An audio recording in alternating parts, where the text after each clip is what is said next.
अस्सलाम वालेकुम फ्रेंड्स, कैसे आप सब लोग। आई होप आप सब लोग बिल्कुल ठीक ठाक होंगे। मैं आज ठीक ठाक नहीं हूँ क्योंकि मेरे साथ हो गया एक ब्लंडर। मतलब ताज़ा ताज़ा सूट सिलाई कर रखा है और बच्चों ने ना आकर शरारत कर दी।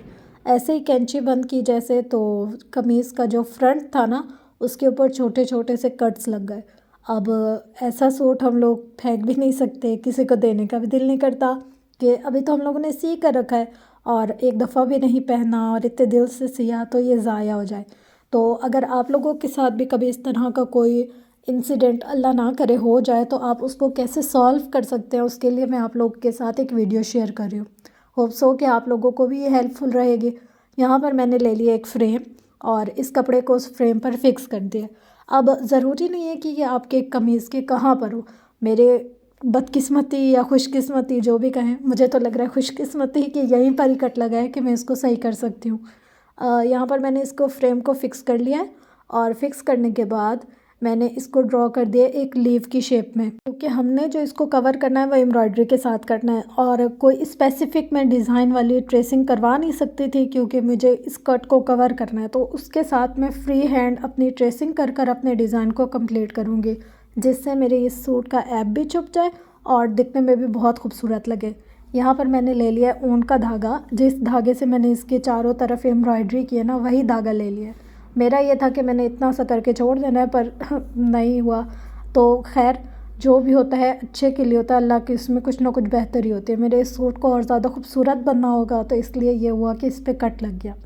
अब यहाँ पर देखें, मैंने इसके अंदर जहाँ एक छोटा सा सुराख है ना वहीं से ही सबसे पहले मैंने नीडल को इंसर्ट किया और बाहर निकाला है। उसके बाद हल्का सा छोटा छोटा छोटा छोटा नीचे करते आएंगे। जैसे एक स्टेप मैंने ऊपर कर कर धागा निकाला, फिर मैं एक स्टेप उससे नीचे करूँगी, फिर ऐसा ही राइट साइड पर भी करूँगी और ऐसा ही लेफ़्ट साइड पर भी करूँगी। फिर जो थर्ड इसका स्टिच होगा उसको भी सेम इसी तरीके से करूँगी कि ये ऊपर से ना वी शेप में नीचे आता जाए। जब ऊपर से वी शेप में आएगा तो ऑटोमेटिकली हमारी ये लीफ की शेप बन जाएगी। मेरे पास यहाँ पर ये मसला था कि यहाँ ना नीचे कपड़ा नहीं था जिसके साथ मैं इसको सेट कर सकती। तो मैंने क्या किया, इसको अभी फ्री हैंड चलाती जाऊँगी। एक तरह से धागे को मैं अपने हिसाब से जिस जिस रुख पर जा रहा है सिर्फ पत्ते की शेप आने तक मैं इसको उस रुख पर देती जाऊँगी। फिर एंड में ना मैं इस टक को कवर कर लूँगी। तो आप देखिएगा एट द एंड कितना अच्छा ये फ्लावर बनकर तैयार होता है। और अगर आपको ये हेल्पफुल लगे वीडियो तो अपना फीडबैक ज़रूर दीजिएगा। तो यहाँ पर देखें मैं इसको कैसे कर रही हूँ, जहाँ जहाँ मेरा ये है वहीं वहीं मैं इसको सेट कर कर कर स्टिच करती जा रही हूँ। अच्छा, अगर मैंने यहाँ एक मिस्टेक की है, अगर आप इस तरीके से इसको सेट कर रहे हो ना तो आप नीचे ना जो चिप्स बुकरम होती है, जेंट्स बुकरम हो तो वो भी लगा सकते हैं पर उससे बहुत ज़्यादा वज़नी टाइप हो जाएगा कपड़ा।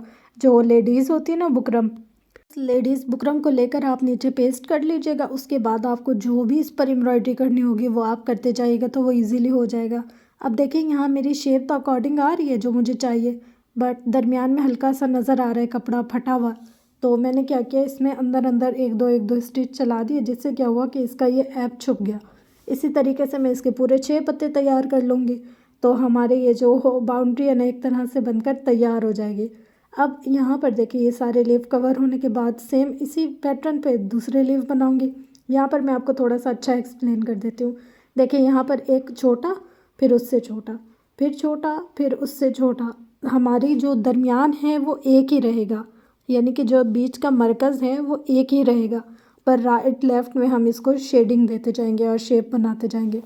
अब हम आ गए हैं अपने फ्लावर की तरफ। फ्लावर में ये है कि हम लोग इसकी 5 पेटल्स क्रिएट करेंगे सबसे पहले। अगर आप 5 कर सकते हैं तो ठीक है, और अगर आपको 5 में थोड़ी सी मुश्किल हो रही है तो आप 6 भी कर सकते हैं। ये सब कुछ आप पर डिपेंड करता है कि आपको कितना साइज़ चाहिए, क्योंकि हम यहाँ पर कोई स्पेसिफिक ट्रेस करवा कर डिज़ाइन नहीं बना रहे, हम अपनी तरफ से बना रहे तो हम इसको 5 to 6 पेटल्स में भी कर सकते हैं। अब यहाँ पर देखें मैंने धागे को 4 फोल्डिंग पे लिया है। एक पेटल से मैं निकाल कर, यानी कि एक डंडी से निकाल कर मैं ऊपर जा रही हूँ और एक डंडी से नीचे गुजार रही हूँ। फिर अगली दफ़ा जिसके ऊपर से गुजारा था उसकी नीचे से गुजारना है। इसी तरीके से इसी प्रोसेस को हम लोग रिपीट करते जाएंगे वन बाय वन। तो हमारा देखें कैसे रोज़ की शेप आती जा रही है। अब हमने सेम इसी को ही ऐसे बार बार रिपीट करना है। इससे हम जितना भी बड़ा फ्लावर बनाना चाहें आसानी से बना सकते हैं। जैसे यहाँ पर देखिए मेरा जितना राउंड था ना उसके अकॉर्डिंग मेरा फुल हो गया है। अब कभी कभी इंसान को अंदाज़ा नहीं होता, ये जानबूझ के मैंने मिस्टेक की ताकि आप लोग को गाइड कर सकूँ। अब कभी कभी इंसान को अंदाज़ा नहीं होता कि हमारा फ्लावर कैसा है, या जो बिगनर्स है या जो फर्स्ट टाइम बना रहे हैं उनको पता नहीं चलता कि हमने इस फ्लावर को कैसे बनाना है। तो देखिए अगर आपकी ये टहनी या जो भी आपकी जो बेस क्रिएट की थी वो ख़त्म हो गई है, तो आपने क्या करना है, उसके साइड साइड से हल्के हल्के से स्टिच चलाते जाना है। एक दफ़ा आपने जहाँ स्टिच चलाया है अगली दफ़ा उससे आगे रख कर आपने स्टिच चलाना है, कुछ इस तरीके से। अब यहाँ मेरी पेटल थी, अब मैंने वहाँ से छोड़कर अब थोड़ा सा आगे, फिर वहाँ से थोड़ा सा आगे, एक एक लाइन को मैं आगे करती जा रही हूँ। फिर अब जब मैं दूसरा टांका लेकर आऊँगी ना इधर, तो अब उस दूसरे टांके को यहाँ से मैं हटा कर जाऊँगी। इससे क्या होगा, जैसा हमारे रोज़ फ्लावर होता है या हमारे फ्लावर की पेटल होती है ना, एक दूसरे के अपोजिट डायरेक्शन में जा रही होती हैं, सेम वैसे की वैसी इसकी शेप आएगी और दिखने में बहुत खूबसूरत लगेगा। यहाँ मेरा धागा ख़त्म हो गया तो मैंने इसको दोबारा से स्टार्ट किया। अब देखिए यहाँ जहाँ मैंने स्टार्ट किया एंड किया वहाँ पर मैंने स्टार्ट नहीं किया, उसकी अपोजिट साइड पर मैं लेकर आई हूँ धागे को, और नरम नरम करके ना ढीला ढीला हाथ, फिर मैंने इसको सेट किया है। सेट करने के बाद अब जहाँ ऊपर की हमारी एक पेटल लूज़ हो रही थी उसको मैंने यहाँ पर सेट किया और उसको टाइट कर दिया धागे की हेल्प से। मतलब ये एक दूसरे के अंदर इतना मर्ज हुआ हुआ डिज़ाइन होता है ना कि मतलब देखने वाले को रियल फ्लावर का ही गुमान होने लगता है, इतना खूबसूरती से बनाया जाता है। सब कुछ इसकी जो खूबसूरती है ना वो इसकी पेटल की सेटिंग में। अब जैसे देखिए मेरा यहाँ कुछ कुछ पेटल लूज़ हो रही थी ना, तो उनको मैंने धागे की हेल्प से सेट कर दिया है।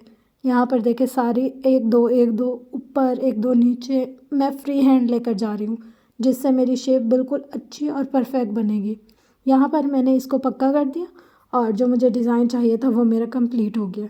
अब दरमियान में मुझे थोड़ा थोड़ा खाली खाली लग रहा था, तो फिर मैंने इसके अंदर मोती लगा दिया। आप चाहे तो धागे को ख़त्म नहीं करें, आप उसी धागे से ही इसमें मोती लगा सकते हैं। ये सब कुछ आप पर डिपेंड करता है कि अगर आपके पास धागा है तो आप इसको उसी धागे से लगा दें। पर ना बाय चांस मेरे पास पड़ा हुआ था एक गोल्डन कलर का मोती, और जैसे मैंने इस पर लगाया ऐसा लग रहा था कि इसी के ही वेट में पड़ा हुआ था ये मोती। तो बस यहाँ पर मैंने इसको पक्का कर लिया ताकि मशीन में धुलने के बाद भी ये ख़राब ना हो। ये वाली जो हम एम्ब्रॉयडरी कर रहे हैं ना, ये ऐसी चीज़ है कि आपका कपड़ा ख़त्म हो जाए, आप इसको पहन पहन के एक्सपायर कर दें, बट ये एम्ब्रॉयडरी कहीं नहीं जाने वाली। बहुत ही सिंपल है। अगर आप इसको बनाना चाहें आप 3 फ्लावर भी बना सकते हैं, आप 5 फ्लावर भी बना सकते हैं, जितना आपको पसंद हो या जितना आपका डिज़ाइन हो आप उसके हिसाब से इसको कस्टमाइज़ कर सकते हैं। अब मैं आपको दिखाती हूँ इसकी फ़ाइनल लुक। यहाँ पर मैंने इसका नेक के ऊपर भी बना लिया ताकि ऐसा ना लगे कि यार ये अजीब है। मतलब ये तो राज है ना कि हमने किस मुश्किल को कैसे सॉल्व किया है हमारे बीच, बट देखने वाले को तो नहीं पता चलना चाहिए कि यार इस कपड़े में कोई ऐप था। तो यहाँ पर देखिए कोई भी देखने वाला इस चीज़ को नहीं कह सकता कि यार ये कोई ख़राब है या इसमें कुछ मसला हुआ था।